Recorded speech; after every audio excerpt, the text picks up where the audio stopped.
Orquídea, segunda parte.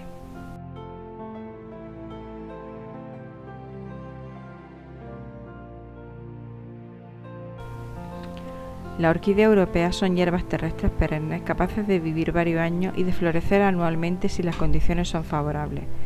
Poseen pseudotubérculos o rizomas que les permiten subsistir durante la época desfavorable del año. En los países mediterráneos, la estación desfavorable para el crecimiento es el verano, debido al aumento de la temperatura y a la escasez de agua en el suelo.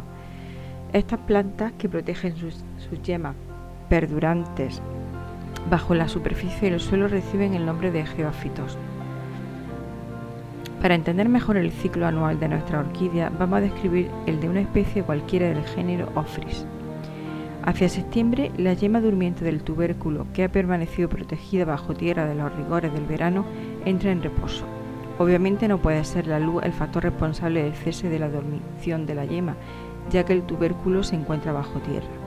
La humedad del suelo tampoco parece ser el factor desencadenante, puesto que normalmente la yema entra en actividad antes de las primeras lluvias otoñales.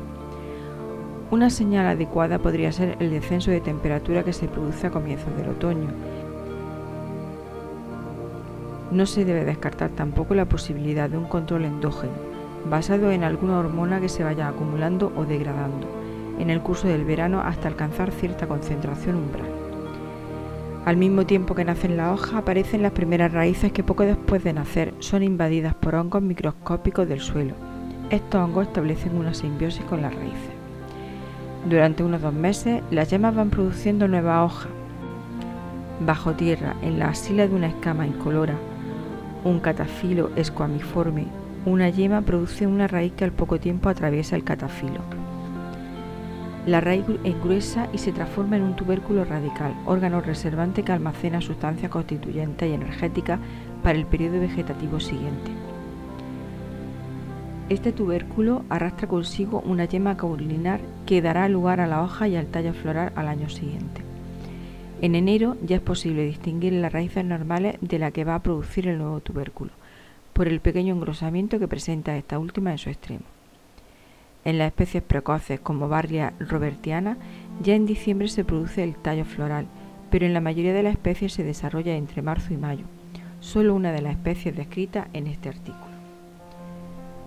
En el momento de la floración, el nuevo tubérculo ha adquirido el mismo tamaño que el tubérculo del año anterior.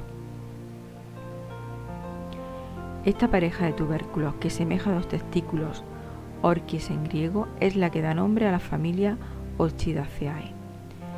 Durante la primavera, la planta florece, es polinizada por insectos específicos y se inicia el desarrollo de las semillas en el interior de los ovarios.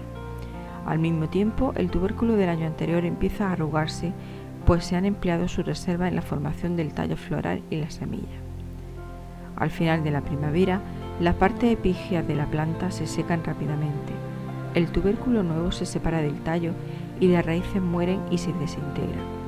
El tubérculo que ha dado lugar a la planta del presente año aparece entonces completamente seco. Las cápsulas adquieren una consistencia coriácea, se abren mediante fisuras y las diminutas semillas comienzan a ser dispersadas por el viento. De la planta que apareció en septiembre del año anterior solo quedan el tubérculo y las semillas formados en primavera. El tubérculo permanece inactivo bajo tierra durante todo el verano. En septiembre, la yema que comporta en su extremo se activa y el ciclo vuelve a comenzar.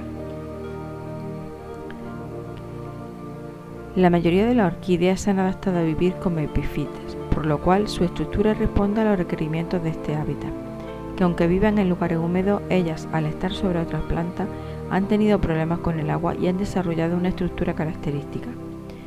Generalmente con pseudobulbos u hojas suculentas, velamen en la raíz, epidermis gruesa, entre otras. Las raíces están colgando y tienen la característica de tener un tipo de cofia en la parte terminal y son revestidas por un tejido esponjoso llamado velamen dotado de clorofila, que desarrolla la fotosíntesis y absorbe el vapor húmedo de la atmósfera.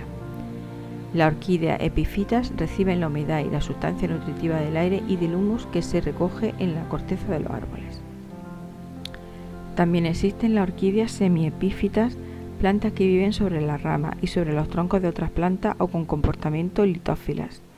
que viven, es decir, sobre las rocas cubiertas por una sutil capa de fragmentos vegetales, musgo y líquenes.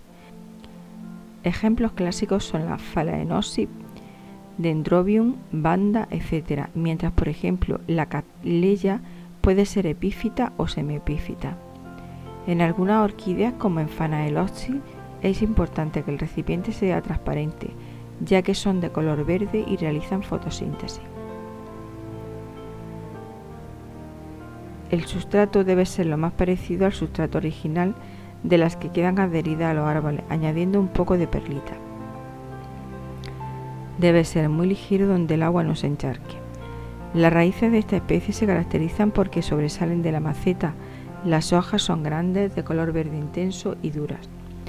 Una curiosidad de esta planta es que las raíces, cuando pasan de estar secas a estar húmedas, cambian de color, pasan de color blanco a un color verde. La poda se realiza por encima del segundo nudo.